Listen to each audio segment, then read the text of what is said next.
Kubernetes was originally designed to run more or less stateless applications. But in recent years, increasingly, it is being more and more used to deploy and run stateful workloads, right? And according to the latest Data Kubernetes community report, databases are topping that list. And this is especially true for organizations that are already running stuff on Kubernetes. For them, it makes even much more sense. And probably the primary reason for this to happen is because now Kubernetes has excellent support for stateful workloads and applications. There are two things to consider when deploying a database on Kubernetes or any other application for that matter, is deploying it and running it in the first place. And the second thing is maintaining everything and keep it running. These are so-called day one and day two operations. Day one operations being this deployment part, and day two operations are maintaining everything, optimizing, monitoring everything, scaling up, scaling down, and stuff like that. To run a database on Kubernetes, you can do it manually. You can write and apply your YAML files by hand and configure everything. You can probably use Helm charts to streamline everything a bit. And you can use a couple of, tools to automate everything even more. But probably the best way to do it is with a database Kubernetes operator. So it will basically simplify your day one operations, so the deployment part, and it will entirely automate day two operations. So that these are backups, restores, scaling up, scaling down, monitoring everything. And this is exactly what we are going to talk about today. But before we start, I assume you have some basic Kubernetes knowledge, but regardless, I will try to keep it as simple as possible, so we can all understand it easily. So, what is a database Kubernetes operator? It is basically a custom Kubernetes controller that is monitoring and reconciling a custom resource. Let's break this down because it is not complicated as it sounds. Let's first see what is a Kubernetes controller itself. Let's say we have a deployment, a Kubernetes deployment. It is a simple, classic way to deploy applications on Kubernetes. We will define our spec in the YAML file, and let's say we set that we need 3 replicas, 3 instances of our application to be running at all time. And when we apply this deployment, when we apply this file to Kubernetes, we will start to see 3 pods popping up and running. The way how this works is basically there is a deployment controller that is monitoring this deployment resource that we applied, and it is basically constantly reconciling or constantly making sure that your desired state is the same as the actual state on the cluster. And the desired state being your spec that you applied. So your YAML file where you stated I want 3 replicas, and the actual state is what is actually happening on the Kubernetes cluster itself, right? So the controller is basically one of the key components of Kubernetes. It is running on the control plane, so on master nodes rather on the worker nodes, and it is an application that is constantly monitoring a particular resource and making sure that desired state is the same as the actual state. And Kubernetes comes with a bunch of built-in controllers: deployment controller, replica set controller, stateful set controller, endpoints controller, and a bunch of other. But besides these built-in controllers, Kubernetes allows us to define our own custom controllers, and besides that, to define our own custom resource. So it is a way to extend Kubernetes to basically encapsulate our own business logic and apply everything to Kubernetes to have ability to manage everything with standard Kubernetes tooling. And this is basically a Kubernetes operator. So it is a custom controller that is constantly monitoring and reconciling a custom resource that we define. And the name operator comes from the name of the pattern that is describing this way of deploying and managing applications on Kubernetes, and it is called operator pattern. And a database Kubernetes operator is basically an operator that will deploy and manage databases. And let's see this with a concrete example.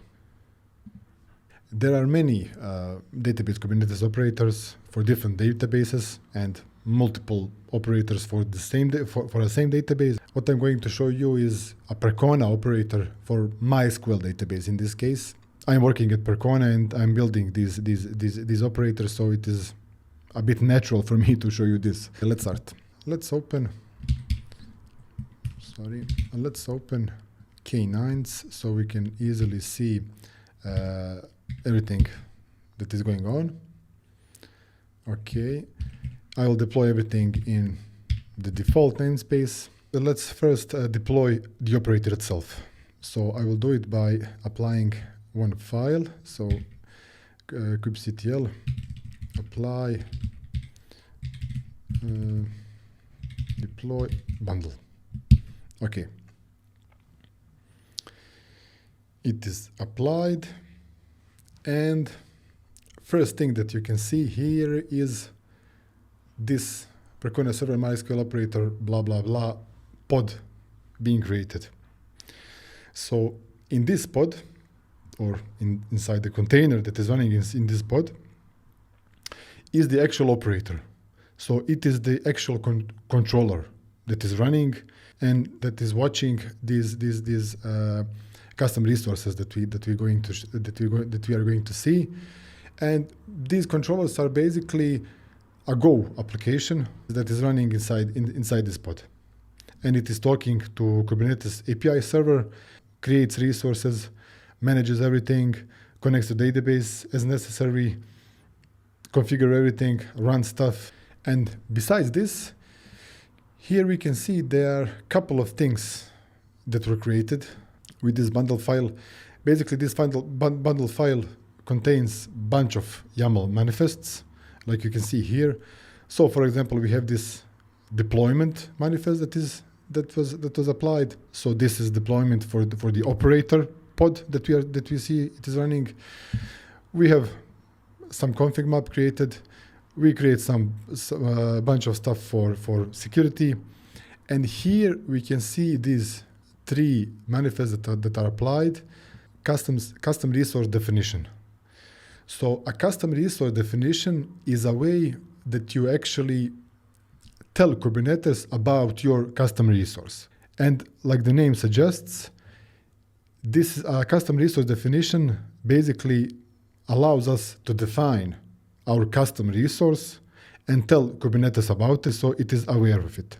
Let's actually see this file. I will do it like this: deploy bundle.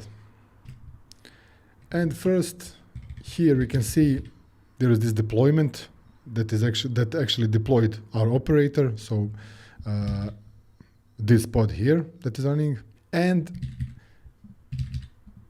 now we will see custom resource definition. Here we will see three CRDs, or custom resource definitions, and basically we are defining here three custom resources to run everything. So first one is, you can see this kind here. So this is the name. This is the kind. This is the resource that you are defining, and it is called Percona Server MySQL Backup.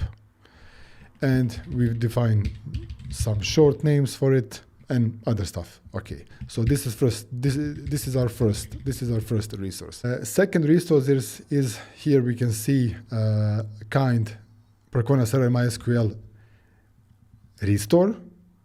So this is a resource for managing restores, like backup restores. And the third one is the actual database itself. Here. So this is a Percona Server MySQL. So this is a resource that is basically representing our database cluster. Okay. And now let's see the resource itself. We can do it like this, cr.yaml, and you can see here we have a kind that is Percona server MySQL, same as we defined it here in the CRD. So this way, the Kubernetes knows about our CR, and this is the way how everything is wired up, right? Let's actually deploy this database and see what is going on. We can do it like this, apply, deploy, CR, okay? And here we will see the operator now is running, and we are seeing that the first instance of the database is being deployed. And like we can do with any other Kubernetes resource, like we can say get pods, okay? So a pod is a resource. We can now also say get me Percona server MySQL, and we can see that we have one resource, and the name is cluster1. We can see the type of the replication. We can see what is the state of the cluster, and so on. Now let's see the resource itself while this is deploying. So come on, man.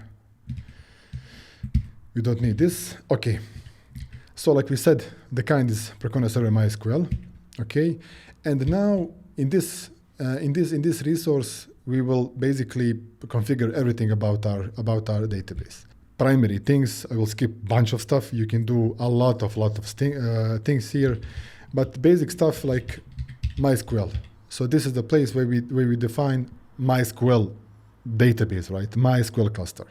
So in this example, we will say that the cluster type is group replication. We can have asynchronous replication and group replication. By default, it is group replication. We can see that the size is 3, meaning that we want a cluster of 3 MySQL database instances. Now we can define a bunch of resources for our pods, memory, CPU, stuff like that. We define the storage for each of the instances. In this case, it is 2 gigabytes. And besides that, we come to the proxy section, and in this case, we enabled HA proxy for our database. We set it to true, meaning we enable it. We also want the HA proxy to be highly available, so we set that we want 3 instances. And again, we can define our resources here. We can define the image that we want to use, bunch of other things. We can define environment variables, readiness probes, liveness probes. We can actually do the configuration of the HA proxy itself, right? Under this node. So we can provide HA proxy configuration. The same way we can provide MySQL configuration as well. Router is a different proxy that we can use instead of HA proxy. So in a particular case, we want to use router, MySQL router, instead of HA proxy.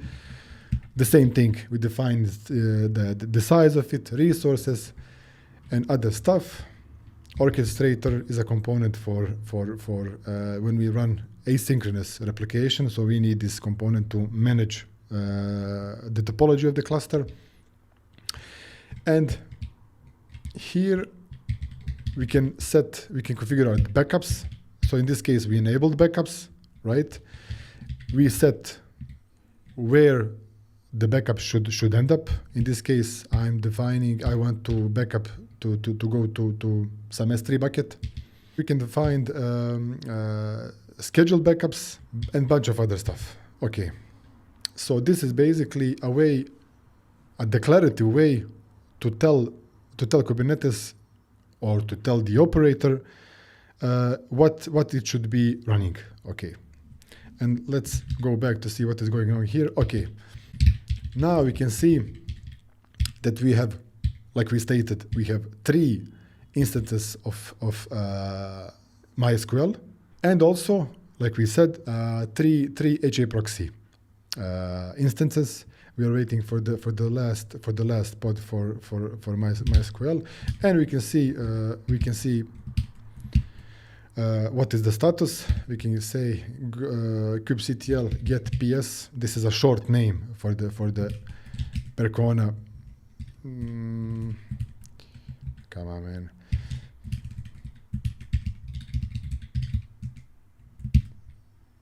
And we can say ps. And now the state is ready. We have 3 instances of MySQL and 3 instances of HA proxy, meaning like we were talking about a controller being constantly monitoring a resource and making sure that the desired state is like the actual state in the cluster. In this case, we have that we have that situation, right? So our operator, our controller that is running inside this pod, issued a couple of commands that started 3 MySQL pods and 3 HA proxy pods. So this is the actual state and the desired state as well. And so we can see here that the state is ready. And I mentioned that we defined 3 resources, right? So Percona MySQL server, the database itself.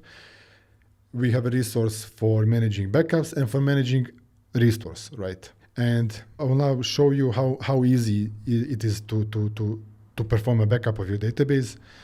Let's go back here and open a backup file, backup spec, backup. Okay, we can see the kind is Percona server MySQL backup. We set its name. We say what the cluster is that we want to backup, and here we can see the cluster name is cluster 1, so that is that, and the storage name is basically our storage definition from our CR file that we defined earlier. So okay, this is this storage name, right? This is that.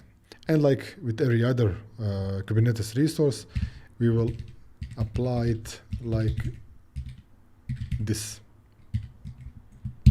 Okay, backup is created. We can see additional pod is being created by the operator, and this pod will actually perform the backup of the database, talk to S3 bucket, upload everything there, and stuff like that. And we can also see what is going on with that resource.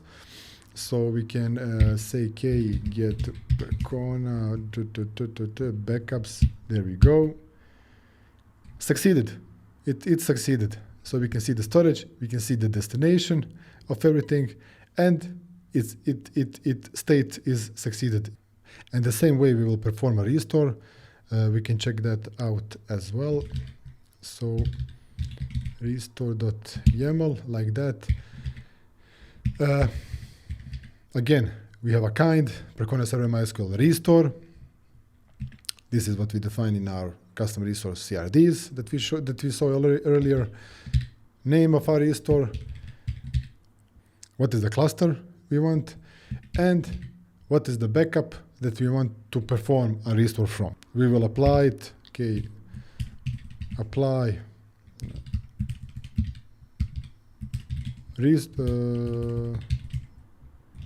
and you're good to go. And like with every other resource, we can see the details about everything. So for example, we can check this deployment that we have. So get deployment Percona. We will want a YAML output, and we see the status, available replicas, the definition of the deployment and stuff like that.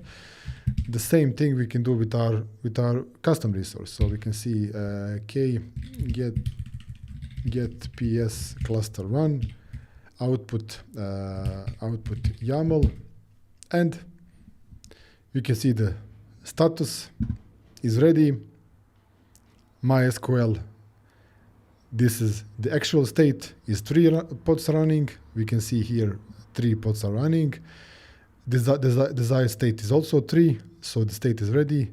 The same thing is with HA proxy, and this is the definition that we applied. We can check everything here. And this is a database Kubernetes operator. So it is a way, and I argue a best way to deploy and run databases on Kubernetes. We saw how day one operations are really simplified. So you apply a YAML file and your database is deployed, and not just a database. We saw in this case how we deploy proxy in front of the database. Day two operations are totally automated. We saw how backups are performed. You can define a scheduled backup, so the operator will perform a backup on its own when the time comes. We saw how restores are easily performed, and you can define a bunch of stuff, right? So, and also scaling up, scaling down. So, like for example, 3 nodes are not enough for you. You want 5. Just go to the YAML file, set the size to 5, apply it, and the operator will create two additional pods, and it will make sure that they are always running. And the operator, besides creating all of the necessary Kubernetes resources and objects that we need, it will actually talk to the database, configure it, set everything up, and make sure that is running reliably all of the time. I hope you guys enjoyed this. I hope it was valuable to you. And if it was, please give me a thumbs up, right? It is highly appreciated. And maybe consider subscribing, right? Why not? Thank you guys, and I will see you in the next one. Bye-bye.